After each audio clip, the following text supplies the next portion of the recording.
Well, hello everyone. This is Making Sank here, first name making. And today we are going to be speaking with the incredible Karen Arthur. So let's bring her up to the stage. Karen is one of our speakers for Adventures in Marketing. How are you, Karen? I am very well. You're very energetic, aren't you? How are you? I'm very well. All the better for seeing you. Now, let's tell the world who you are and what you do. That's a very good question. My name is Karen Arthur. I was a teacher and then I was a fashion designer and now I'm a broadcaster. I founded the hashtag Wear You're Happy, which is about making fashion clothing choices to lift your mood and work with your mental health positively. And I also am the host and creator of the podcast Menopause Whilst Black. We've just finished our 5th season. I host a retreat for Black women, which is the Joy Retreat Barbados, which will be run in 2025. We did one in 2023 and something else. Oh, yes. I host a radio show, a chat show kind of thing called Can We Talk on Gold Dust Radio, where I get to talk about anything I want to talk about. And currently I am interviewing men about how they can support people experiencing menopause. The end. I'm also a grandma and the mother of 2. That's it. So is there anything that you don't do, Karen? Oh my goodness. You know what?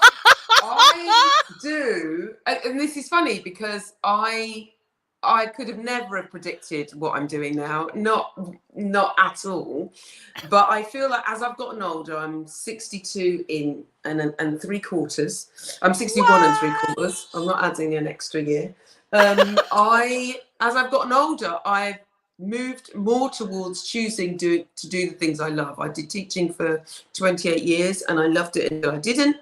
And then I was diagnosed with anxiety and depression at the onset of menopause. No one who looked like me was talking about menopause at the time.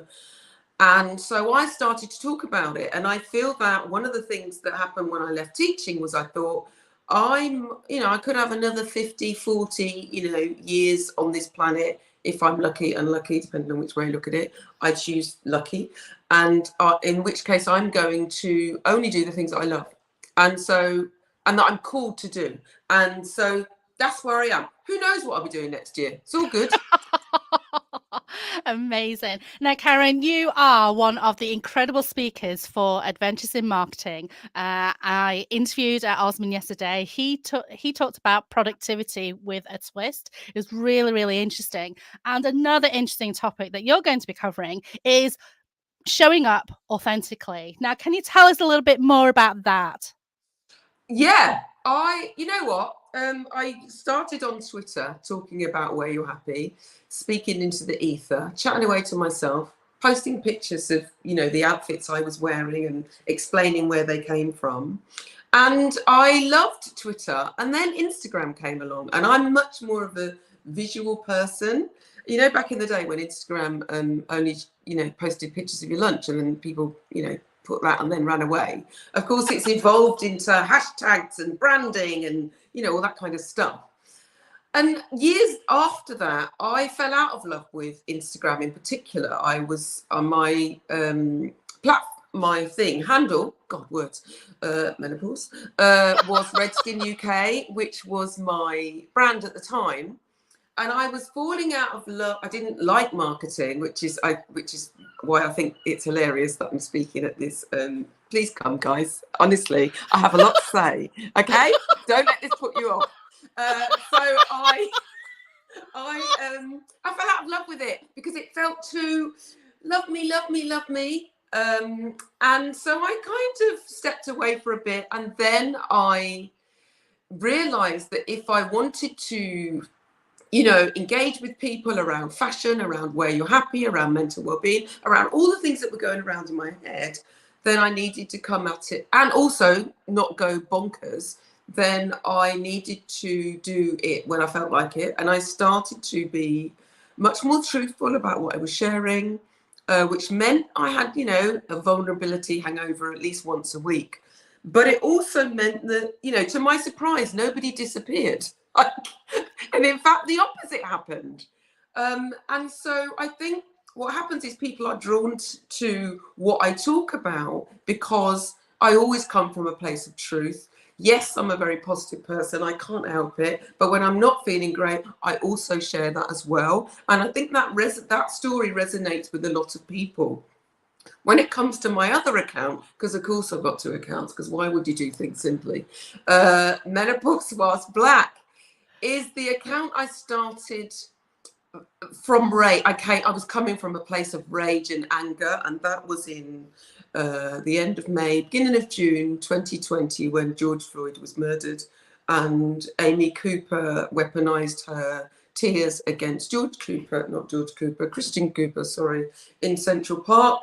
If you don't know those stories, look them up. You'd have to be living under a rock. Anyway, I was angry. I wanted to know how Black folks who were experiencing menopause were coping during this intense raised awareness of Black Lives Matter. And also I was incensed by the fact that when you Googled the term menopause and you clicked images, no one who looked like me, no one, not only no people of color, but no one who was laughing or, having fun or that kind of thing came up. So I started to talk about menopause more on that platform.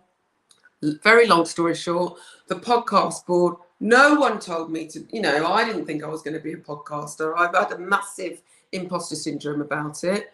But a good friend of mine, Nat Lou, who wrote the book, A Joy of Saying No, basically said done is better than perfect. No one is born an expert. You just have to put one foot in front of the other. And I feel that, and now the podcast is in its has just finished its fifth series. We've gone onto YouTube. I've got a lovely team behind me. We still need sponsorship. We don't need sponsorship, but it would be nice because this is still a passion project. Anybody listening out there?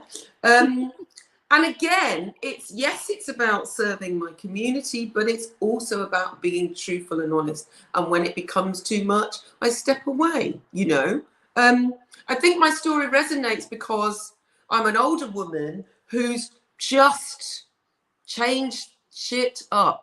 That's going to be the phrase I was trying to censor myself. And then I decided to stop doing that. Do you know, I love that. I love that. Society tells us that we're supposed to go quiet. Yeah, yeah.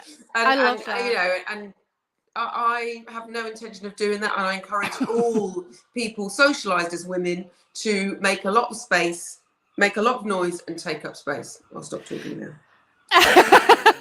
Well, just listening to you has already inspired me to show up a little bit more and be a bit more of my authentic self, because I'm sure that as business owners, we do worry about showing up authentically. Yeah. And I don't know about you, Karen, but I've met some people who are the most inauthentic people when you meet them in person, and I take a lot of pride when people do approach me and they've seen me online and they'll say, oh my gosh, you're just you're just as you are online as you are in person, which is great. Now, for people who are worried about going online or worried about showing up authentically, where do you start, Karen? Where can you like I say, you've already inspired me, but for people who are watching, how can they get started? Well, first of all, full disclosure, I still get very uncomfortable speaking live. I'm good at it. Let's be clear, I'm good at it. I know my shit. But when people do stories and they're talking, it takes me ages to actually build up the amount of courage. And then it's like, should I post that? What did I look like? Did I have spinach on my teeth? I should have put earrings in, all that kind of stuff. You just have to do it. And it's like a muscle. The more you show up, set yourself tiny, tiny little goals, like I'll talk for 10 seconds.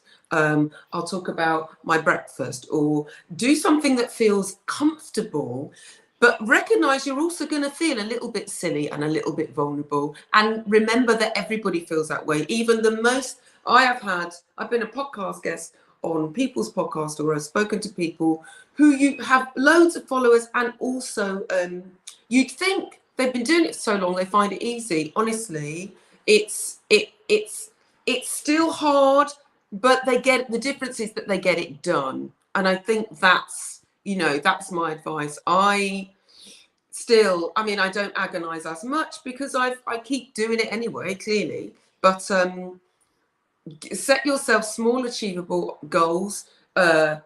Take some deep breaths. Picture everybody naked who's listening to you. You'll be fine. Now, the theme of Adventures in Marketing is step by step. So are you going to be giving us a few little small step-by-step pieces in order to help us to be more authentic online? Yeah, I'm not going to give you any spoilers. No. Mostly because I haven't written it yet. But let's be clear. You know what?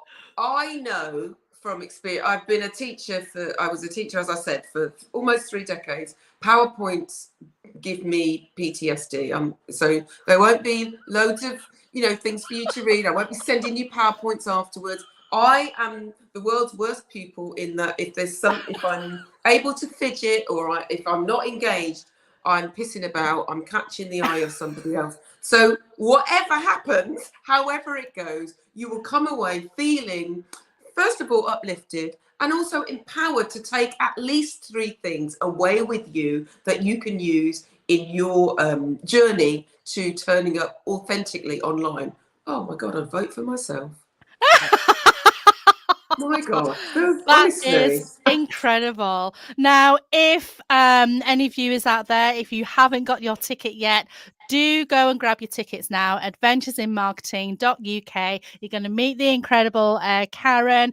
We spoke to Osman yesterday. We're going to be speaking with Teresa Heath-Wareing on Monday as well. And we're all going to give you a little bit of sneaky little insights into what you're going to hear on February the 8th. But there's nothing like being there in person, networking with like-minded folk, and just getting in touch with people. Now, Karen, it's been amazing, absolutely amazing talking to you. If people wanted to get in touch with you, where can they find you? They can find me on Instacrack. It is though, isn't it? Let's face it. Let's be clear. They can email me, thekarenarthur@mail.com. But honestly, I'm on The Karen Arthur on Instagram or Menopause Whilst Black on Instagram, depending on what your thing is, or both, because they're very different.